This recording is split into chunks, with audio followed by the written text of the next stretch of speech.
안녕하세요. 반갑습니다. 집단 상담을 계속 듣고 계신데요. 이제 집단 상담에서 집단 상담의 계획 부분입니다. 그래서 여러분들 집단 상담을 하실 때 어떤 식으로 계획해서 하실지에 대한 부분을 이제 들으실 거예요. 자, 효과적인 집단 상담을 위한 고려사항이 있어요. 그러니까 효과적으로 집단 상담을 하기 위해서 여러분들이 잘 알으셔야 될 것, 필수적인 것. 이건 중요한 건데요. 집단의 장소와 분위기를 결정하는 문제예요. 그래서 집단을 이제 우리가 모임을 할 때도 마찬가지잖아요. 어떤 장소에서 어떤 분위기에서 몇 시에 만날 것인지 굉장히 중요하죠. 장소가 어느 만큼 커야 되고 어느 만큼 작아야 되고 어느 만큼 또 조용해야 되고 이런 것들이 굉장히 중요한데 집단 상담에서는 특히 개인의 그 내면적인 문제를 내놓는 거기 때문에 더더욱 중요할 수밖에 없습니다. 그래서 여러분들이 보시면 심리적인 안정감을 줄 수 있는 그 아늑한 곳이 집단 상담을 몰입하는데 굉장히 좋아요. 그래서 방해를 하지 않도록 해주셔야 되고요. 참여자들이 자유롭게 신체적 활동도 할 수 있을 정도로 커야 돼요. 근데 중요한 게 여기서 너무 커버리면요. 굉장히 휑한 느낌이 들어요. 그래서 이 사람들이 이렇게 발을 뻗고 앉을 수 있다거나 의자에 앉는다거나 이랬을 때 그 약간의 움직임이 서로 부딪히지 않을 정도. 그래서 왔다 갔다는 안 하지만 부딪히지 않고 자유롭게 신체적으로 거리를 좀 확보한 상태에서 얘기를 할 수 있는 그 상태가 가장 좋습니다. 그래서 여러분들 너무 커가지고 사람들이 저쪽은 이만큼 비어있고 그러면은 불안해해요. 그러니까 아늑한 분위기를 연출하시는 게 가장 중요하다고 봅니다. 앉는 것도 편하게 앉을 수 있고 그런 분위기 중요하죠. 그래서 집단원의 크기를 볼게요. 우리가 중요한 건 상담을 할 때는 늘 집단 상담의 크기가 얼마나 크기냐, 몇 명이냐가 굉장히 중요해요. 왜냐 그 상담자가 이 사람들을 케어를 할 수 있는 정도 시간적인 안배가 돼야 되기 때문에 집단원이 너무 크면 어때요? 잘 케어를 할 수가 없겠죠. 그래서 정해진 시간 안에 몇 명을 해야지만 가장 효과적일까 하는 문제예요. 그래서 집단원의 크기를 보면 대부분의 전문가들은 5명에서 15명의 범위 안에서 특히 7명 내지 8명 이상적인 수라고 보고 있어요. 저 같은 경우도 개인적으로 10명까지는 가능한데 그럴 경우에는 2시간이 좀 넘어야 되더라고요. 그래서 2시간 정도의 시간을 갖고 한다 했을 땐 한 7명 정도 아니면 5명 정도가 그 집단원들의 개개인의 문제를 아주 조금씩이라도 이렇게 내놓을 수 있는 시간적인 여유를 주는 데 있어서 도움이 된다고 볼 수가 있어요. 그 다음에 집단의 구성은 어떻게 할 것이냐라는 것이 우리가 또 계획 세울 때 고려해야 될 사항입니다. 여러분들 집단의 구성을 보실 때 동일 집단을 할 것이냐, 이질적인 집단을 할 것이냐라는 문제가 있어요. 동일 집단에서는 어때요? 출석률이 좋고요. 보다 쉽게 공감대가 이루어지죠. 같은 문제들을 갖고 있기 때문에 공감 형성은 굉장히 탁월하다고 볼 수가 있습니다. 상호 간의 즉각적인 지지가 가능하고요. 또 갈등이 적고 응집성이 빨리 발달해요. 그래서 집단 소속감이 어떨까요? 발달이 쉽게 이루어질 수 있다고 볼 수 있어요. 그러나 동질 집단에서는 집단은 상호 간에 피상적인 관계에 머무르고 영속적인 행동 변화의 가능성에 도움을 주지 않을 가능성이 큽니다. 그래서 비슷하기 때문에 서로 이해하는 폭은 맞아 너가 그랬지 나도 그래 이렇게 이해를 할 수 있을지 모르겠지만 다른 사람의 입장에 대해서 다른 것에 대해서 바라볼 수 있는 시각이 떨어질 수가 있다는 얘기죠. 그래서 피상적인 관계에 머물러서 좀 더 적극적으로 다른 부분으로 바꿔야 될 부분에 대해서 얘기를 못하는 경우가 생겨요. 그래서 즉각적인 행동 변화가 이제 조금 더 깊게 이루어지지 않을 가능성이 있고요. 또 동질 집단의 경우에는 혹시라도 이 사람들이 아는 사람들끼리 모였다. 그러면 어때요? 또 볼 사람이다. 그러면 내 얘기를 얘기하기가 쉬울까요? 그렇지 않죠. 자기를 이렇게 허심탄회하게 내보이는 게 굉장히 어려울 수가 있어요. 그래서 저희 같은 경우도 이제 상담자가 되기 위해서 우리가 집단 상담도 하고 개인 상담도 이제 받긴 하지만 그 안에서 우리가 계속 만날 볼 교수님들한테, 내 지도 교수님한테는 상담을 안 받는 것이 좋다라는 얘기들도 있어요. 그걸 극복하면 좋은데, 혹시라도 계속 이제, 만나게 될 때 내가 불편할 수도 있잖아요. 그러니까 저희가 항상 얘기할 때, 학생들이 이제 상담을 의뢰할 때, 나는 솔직히 상담을 하고 나면 잊어버린다고 얘기해요. 되도록이면 상담자는 이 상담을 받은 내담자의 내용을 잊어버리려고 노력을 하기 때문에, 그 연습을 하기 때문에 올 때만 기억하고 그 사람 어서 봤을 때 기억이 안 나게끔 노력을 해요. 불편할 수 있기 때문에. 근데 그 친구는 저 선생님 나 이런 부분까지 알겠지? 이럴 때 어떻게 생각할까? 내가 누구랑 있을 땐 또 어떻게 생각할까? 이런 부분이 생각이 될 것 같으면 하지 말라고 우리가 권하고 있어요. 그렇듯이 되도록이면 자기가 계속 볼 사람한테는 불편하게 느낄 수도 있다는 얘기죠. 그런 점이 좀 다르고요. 강한 동기와 참여의식이 중요해요, 여기서는. 그래서 우리가 강한 동기가 있는 사람들이 훨씬 어때요? 자발적으로 참여하기 때문에 그런 부분이 중요하고요. 또한 이질 집단에서는 어떻게 써요? 다양한 경험이, 그러니까 내용을 들을 수가 있겠죠. 동일 집단하고는 달리. 그래서 남의 것도 상호 간에 의미 있는 자극을 주고받을 수 있기 때문에 서로 간의 어떤 차이점도 굉장히 발견해서, 현실감 중에 더 풍요로운 변화를 가져올 수 있는 좋은 경험이 되기도 한다고 그래요. 그래서 저 같은 경우도 동일 집단보다는 면접을 통해서 조금 다른 류의 문제들을 갖고 있거나 서로 상반된 입장이 있는 사람들의 집단원을 구성하는 경우가 있어요. 그래서 여러분도 이제 어떤 것이 꼭 정답이다라는 건 없는데 어떻게 하는 게 장단점이 있다라는 것은 알고 계셔야 나중에 집단 상담할 때 여러분들에게 도움이 되고 또 집단원들에게 도움이 되는 쪽으로 이제 목표를 잡아서 이제 집단 상담을 계획할 수가 있습니다. 또한 이제 청소년기 발달에 있어서 우리가 청소년 이제 상담사가 되실 분들이니까 청소년의 포커스를 맞춰서 보면 집단 구성의 성격은 어떠냐면 청소년의 경우에는 일반적으로 동질 집단에서는 보다 쉽게 공감이 이루어져요. 그건 어디서나 마찬가지겠죠. 상호 간의 즉각적인 지지가 가능하고요. 같은 입장이라는 얘기겠죠. 그래서 갈등이 적고 응집성이 빨리 발달해요. 집단 소속감의 발달이 쉽게 이루어진다는 얘기죠. 우리는 어때요? 같은 배를 갔다 이런 것들이 빨리 이루어지는데 이질 집단에서는 다양한 대인관계 상호작용이 가능하므로 어때요? 상호 간에 보다 의미 있는 자극을 주고받을 수 있다는 게 또 다른 장점이에요. 그래서 늘 같은 것만 보다가 또 다른 것도 이렇게 보면 경험할 수 있는 경험의 폭이 훨씬 넓어질 수가 있겠죠. 그래서 제가 권하기에는 동질 집단보다는 이질 집단을 좀 권해드리는 편입니다. 서로 간의 차이점을 발견하고 이해하게 되고 또 현실 검증의 기회도 더 풍부하게 제공해 준다고 볼 수가 있죠. 그러나 가끔은 주로 성인 집단에서 서로 잘 아는 사이이기 때문에 아까 제가 말했듯이 자기 개방에 적극적이지 못할 수도 있습니다. 그래서 학생들도 마찬가지예요. 예를 들면 학생 상담실이 있는데도 안 가는 경우가 무엇이냐면 내 거를 너무 나를 계속 보는 사람들한테 오픈하는 게 싫어서요. 저 사람이 알면 다른 선생님한테 얘기할까 봐요. 이런 두려움들이 굉장히 크시더라고요. 그러니까 그만큼 이렇게 상담하는 상담자에 대한 신뢰가 굉장히 어떻게 보면 형성되어 있지 못하다라는 것이죠. 그래서 청소년 상담사로서 혹시 이제는 수련원 같은 데 계시면 상관이 없지만 일반 학교를 혹시 가신다거나 이렇게 되시게 되면 아이들이 다른 선생님과 어떻게 지내는지도 굉장히 눈여겨본다는 얘기죠.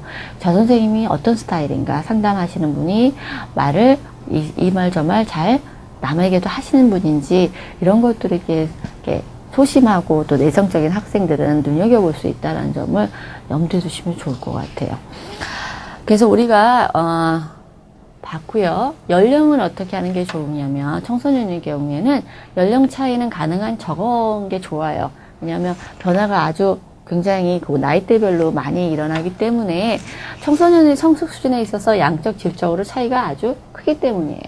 그래서 굉장히 빠르게 변하기 때문에 서로 이렇게 어떻게 대화가 안 통할 수도 있고요.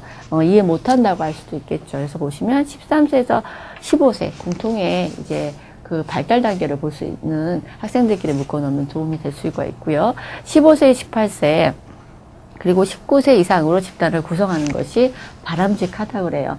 그러니까 이렇게 중학교, 고등학교, 대학교 이렇게 묶어지는 게 틀린 이유가 아이들 성숙 수준이 다르기 때문입니다. 그래서 발달상 겪는 것도 다르겠죠. 또 성에 있어서는 심각한 행동 장애가 있는 경우를 제외하고는 대부분이 청소년 집단 상담에 있어서 어때요? 혼성 집단이 동성 집단보다 더 바람직하다고 본다라는 거죠. 우리가 볼 때. 그래서 남녀 혼성 집단에서 이성 간 상호작용은 청소년기 발달 단계에서 야기되는 욕구를 충족시켜줄 수 있기 때문이에요. 그래서 우리가 아이들이 남자는 남자끼리 생활하고 여자는 여자끼리 생활하고 이런 단계가 아니잖아요. 남녀가 계속 보고 살아가야 되는 그 사회이기 때문에 얘네들이 과연 남자 여자 역할이 어떻게 다르게 형성되어 있고 또 어떻게 다르게 생활하고 있고 어떻게 다르게 느끼고 있는지를 알 수 있도록 해주는 게 바로 자기들 문제도 보지만 자기들이 만나는 친구들 또 자기들이 만나는 어른들 입장에서도 더 다를 수 있다는 것을 염두에 두고 볼 수가 있겠죠. 그래서 권하는 건 저희는 혼성 집단을 좀 권해주신 편이에요. 하지만 심각하게 성적으로 어떤 다른 부분이 문제가 있다 할 때는 조금 다르게 혼성보다는 동성으로 보시는 게 또 좋겠죠. 다루들 문제에 따라서.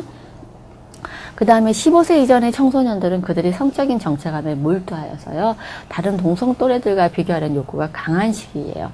15세 이전의 친구들은. 그래서 연령 집단에서는 동성 집단이 바람직하다고 볼 수도 있습니다. 그러니까 우리가 항상 고려해야 될 게 나이대도 고려해야 되고요. 이 친구가 갖고 있는 지금 현재 정서적인 그 갈등이 무엇인지, 어떤 문제를 갖고 있고 어떤 문제 때문에 고민하고 있는지를 정확히 아셔야만 우리가 집단 상담을 계획할 때 어떤 집단원들끼리 묶어야 될지 굉장히 중요한 이슈가 됩니다.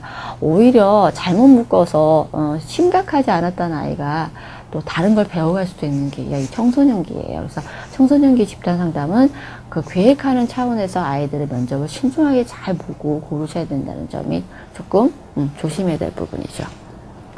또 집단의 개방성이라는 게 있는데 우리가 보시면 장점은 새 집단원들이 들어오게 되면 새로운 상호작용을 할 수 있어요. 우리가 집단을 이제 스타트할 때요. 집단을 폐쇄형으로 해서 처음에 딱 들어온 사람만 집단 상담을 계속 진행하는 경우가 이제 폐쇄적인 집단을 운영하는 거고요. 개방성을 둔다는 것은 누구든지 새롭게 언제든지 들어오게 생기면 진행하는 중에 들어올 수 있다라는 거예요. 그랬을 때 장점은 새로운 상호작용을 또 다시 경험할 수 있고요. 또 다른 관점에서 피드백을 받을 수 있다는 게 좋은 장점이기도 하지만 이 개방성으로 놓게 되면 문제점이요. 새 집단원이 들어올 때마다 어때요? 집단원들이 자꾸 이렇게 쌓아놨던 것들이 흐트러지게 되죠. 찬찬히 이 과정을 겪어가는 과정을 흐트러지기 쉽고요. 새 집단은 이미 또 토의한 내용과 어때요? 집단의 기능에 대해 생소하기 때문에 다시 어때요? 집단 과정에 대한 관여 수준과 발달 단계가 뒤늦게 시작했기 때문에 기존에 먼저 시작했던 친구들하고 다르다는 얘기죠. 이만큼 갭 차이가 나서 스타트를 하게 되면 중간에 끼어들기가 굉장히 어렵고 끼어든 사람에 대해서 친구들이 하기도 어려워요. 그러니까 저희가 되도록이면 집단을 할 때는 개방성을 주기보다는 처음 스타트한 사람이 끝까지 같이 가는 걸로 이제는 계획을 세워요. 그것이 훨씬 더 집단을 응집력이 생기고 또 발달 과정에 있어서 그 단계를 잘 가는데 도움이 되더라고요. 그래서 생산성을 높이고요. 그래서 그런 부분들이 있다. 개방성에는 장단점이 이렇게 있을 수 있다라는 점을 알아두시면 좋을 것 같아요. 집단의 기간은 또 어떻게 할 것이냐가 있어요. 모임의 시간은 보통 90분에서 120분 정도가 적당하다라고 해요. 근데 제가 해보면 90분은 좀 짧아요. 그래서 한 120분이든지 그 이상을 해야 사람들이 원활하게 자기 얘기를 하고 훨씬 더 몰입되는 과정들이 있어요. 유의할 일은 제 시간에 시작하고 정한 시간에 마치는 것이 가장 중요해요. 그러니까 모이는 시간에 딱 모여서 스타트를 해야 모든 사람이 그 안에서 자기 말을 어때요? 자기 속을 내보이는 거예요. 다른 이렇게 공부하는 학습 기간이 아니기 때문에 이 상담이라는 건 개인적인 문제를 다루는 거기 때문에 늘 정시에 시작해서 정시에 끝나죠. 모두 같이. 이런 것들이 굉장히 중요해요. 그래서 그 안에서 내가 존중받고 있고 내게 케어받고 있다는 느낌을 들 수 있도록 해주시는 게 필요한 일입니다. 또한 우리가 이제 그 기간에 있어서 마라톤으로 진행하는 경우가 있다고 그랬죠. 며칠씩 제가 그랬을 때 마라톤 집단의 경우는 계속해서 12시간 또 24시간 혹은 48시간 며칠씩 가는 경우도 있어요. 대부분도 여러분 이제 상담사가 돼서 교육을 받으시면 상담사가 되실 분들은 한 일주일씩도 하는 경우 있고요. 그런 경우가 있는데 잠시 쉬고 자고 밥 먹는 시간을 제외하고 모여서 모두 활동하니까 어때요? 계속적인 상호작용과 수면 부족에서 오는 피로현상을 집단원이 통상적으로 겪는 그렇죠. 가면을 벗을 수 있는 기회가 돼요. 그래서 자기 본연의 모습을 보여주고 자기 노출을 그대로 할 수 있는 기회이기 때문에 마라톤 집단이 또 굉장히 도움이 되기도 해요. 굉장히 몰입이 되기 때문에. 또한 강력한 정서적 몰입과 대인 간의 맞닥뜨림의 촉진, 직면을 촉진시켜주고요. 또 촉진 자료로 활용하려고 하기 때문에 긴 시간의 활동을 장려하기도 한다고 그래요. 그래서 저희 같은 경우도 이제 들어가 보면 그 마라톤을 할 경우 상담자가 굉장히 힘들어요. 상담자도 똑같이. 근데 집단원들의 몰입 정도가 굉장히 달라지고요. 자기 노출하는 게 훨씬 더 원활하게 이루어질 수가 있어요. 나중에는 이제 자꾸 가면을 이렇게 격식을 차리는 것들이 있거든요. 그럴 때 피곤하게 되면 그런 게 그냥 언뜻 나와요. 그런 것들이 원래 내가 밖에서 갖고 있는 모습들이 나오기 때문에 훨씬 더 빨리 자기를 노출시킬 수 있는 결과를 갖고 오기도 하죠. 또 집단 상담을 시작할 때 미리 그 기간을 분명히 하고 종결의시를 정해두어야 한다는 거예요. 우리가 시작하기 전에 이렇게 시작해서 이 정도에 끝냅니다. 이때 시작해서 이 정도까지 갑니다라고 아까 시작과 끝의 시간도 지켜야 되듯이 집단 상담이 시작해서 끝나는 시기가 어느 시기라고 뭐 몇 주면 몇 주 이렇게 정해놓는 것이 가장 중요하다. 그래야 이 오시는 분들도 계획이 세워지고요. 아, 이 정도에서 내가 이만큼 해야 되고 이 정도에서 내가 목표가 설정될 수 있도록 노력해야 되겠구나. 자기 관리를 할 수가 있겠죠. 그 다음에 집단의 이제 조직성이에요. 집단 중심적인 집단에서는 비조직적인 형태를 취할 것이고요. 우리가 집단 상담자 중심적인 집단에서는 집단 상담자가 어때 사전에 정한 절차에 따라 지시적으로 진행되는 고도의 조직성을 띠게 될 것입니다. 그러니까 집단을 내가 어떤 식으로 계획하느냐에 따라서 자유롭게 비구조화된 집단으로 갈 것인지 구조화돼서 또 내가 조금 훨씬 더 지도성 있게 강력하게 집단원들을 끌고 갈 것인지 그 마침 갖고 있는 문제 또 집단의 어떤 특성에 맞춰서 짜실 수가 있다는 얘기죠. 또 치집단의 집단 상담자 같은 경우는 처음 시작할 때부터 자신은 아무것도 하지 않는 채 집단원 중에서 지도성을 발휘하고 집단 스스로 집단을 이끌어 나가도록 기다리는 역할을 해요. 그래서 집단원들 스스로가 뭔가를 학습하고 자발적으로 하도록 조금 처음부터 이렇게 하십시오. 뭐 이렇게 뭔가 리드하는 입장이 아니라 두고 보고 인내해야 하고 이렇게 바라봐주는 것을 하는 입장이 T집단이라고 보시면 됩니다. 그 다음에 이제 협동 상담자라는 사람이 있어요. 여러분 혹시 들어보셨나 모르겠어요. 코어워커라고 우리가 얘기를 하는데 두 집단 상담자가 이제 들어가게 되는 거니까 도와주는 사람이 들어가는데 협력해서 함께 상담하는 경우에 장점이 있어요. 각각 자기 시야에 들어오는 반 정도 이상의 집단원들이 거동을 파악할 수 있죠. 대부분 이제 인원이 집단원이 많을 경우에 우리가 코워커를 사용하는 경우가 많아요. 그래서 보통 한 15명 정도가 된다든지 10명이 넘어갈 때는 코워커와 같이 하시는 게 가장 도움이 되죠. 그래서 내가 다 볼 수가 없으니까 놓치는 부분을 이 사람이 케어할 수 있도록 반대편에 앉는다든지 어느 중간에 끼어서 역할을 한다든지 하게 됩니다. 그다음에 한 상담자가 직접 집단 활동에 참여하거나 또는 집단을 지도하고 있는 동안 다른 상담자는 집단은 전체를 객관적으로 어때요?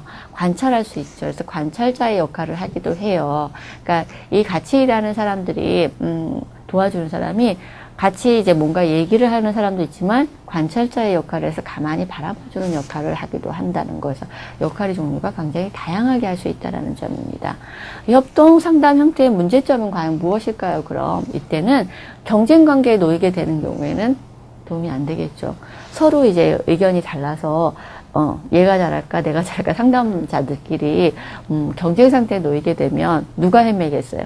집단원들이 헤매게 되겠죠. 그래서 코워커들은 서로 자기들의 손발이 잘 맞아야 돼서 가치관도 비슷하고 일을 하는 것도 잘 짜임새 있게 짜여서 어떻게 할 것인지 굉장히 노력을 해야 된다는 점이 좀 다릅니다. 혼자 하는 것보다.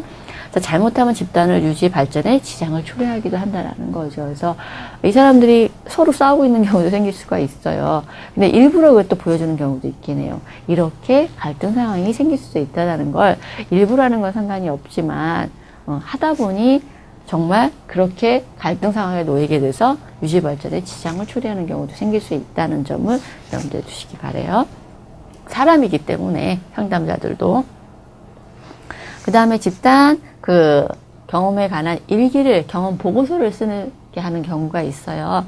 가능하면 집단 경험이 끝난 직후에 쓰는 것이 좋겠죠. 기억을 더듬어서 그 안에서 쓰고 회기가 끝난 후 각 집단원들이 그날 경험에 대해서 써보라고 이제 얘기를 하는 경우도 있는데, 그러니까 처음에 어떻게 느꼈는지, 어떤 것들이 도움이 됐는지, 어떤 사람이랑이 어떤 느낌이 드는지 이제 자기를 바라볼 수 있게끔 일지를 쓰도록 하면 자기의 그 감정 상태 변화라든지 또 어떻게 행동을 변화시켜야 될지 어떤 도움이 되는지 이런 것을 알 수 있는 좋은 그 기회를 쓸 수 있는 팁 같은 것이에요. 그래서 우리가 잃어버리게 되거든요. 이제 그런 부분들을 좀 잘 살펴보실 수가 있습니다. 그래서 의도적 활동 혹은 게임의 활용과 집단의 조직성이라는 게 있어요. 의도적 활동 혹은 게임을 활용하는 이유는요, 집단의 발달 과정 자체를 촉진시켜주는 경우가 있고요. 집단원 간의 여기지음 느낌과 생각이 상호작용을 촉진시켜주기도 해요. 그래서 우리가 그 게임을 활용하기도 한다는 점 염두에 두시면 좋겠습니다. 그래서 이제 효과적인 집단 상담 진행을 위한 사전 준비가 있어요. 우리가 처음에 어떤 걸 준비하면 좋냐면 집단 상담에 대한 오리엔테이션을 하는 거예요. 집단 상담에 대해서 일반적으로 사람들이 갖고 있는 오해, 또 비현실적인 기대가 있을 수 있습니다. 이것만 하면 완전히 다 낫는다든지 완전히 다 자기가 바뀐다든지 이런 비현실적인 기대를 할 수도 있기 때문에 그런 것들에 대해서 한번 점검하시는 게 좋고요. 집단원의 선정이라는 게 있어요. 그래서 우리가 아까 제가 말씀드렸듯이 면접을 통해서 일일이 이 집단원이 이 집단에 과연 맞는 집단원인지 선정을 하시는 게 필요하다는 얘기예요. 서로 맞지 않는 사람들끼리 있으면 굉장히 집단 상담자도 힘들고요. 집단원들에게 상담에 도움이 안 될 수가 있습니다. 그 다음에 개인적 행동 목표를 설정하는 것들 중요하죠. 그래서 개인의 목적과 목표가 분명히 설정되었을 때 어때요? 비로소 무슨 이유로 집단에 참여했으며 또 집단에서는 주로 무엇을 얘기할 것인지에 대해서 명확히 알 수 있을 것이에요. 그래서 나아가서 이 사람이 어느 정도 성장이나 행동 변화를 가져왔는지에 대해서 나중에 평가할 때 도움이 되겠죠. 그래서 행동 목표가 설정되지 않으면 평가도 가능할 수가 없습니다. 우리가 처음에 우리가 학습 목표 잡잖아요. 공부할 때도. 그래서 학습 목표가 이루어지는지 보기 위해서 평가하듯이 마찬가지예요. 상당 목표를, 개인적 행동 목표를 설정하시는 거예요. 왜 행동 목표예요? 보이는 것만이 어떻게 해요? 구체적인 행동 목표가 있어야지만 결과를 우리가 보이는 걸로 평가해서 마음이 어떤지 조금 모르잖아요. 그러니까는 우리가 직접 볼 수 있는 거, 평가할 수 있는 걸로 목표를 삼으시는 게 중요합니다.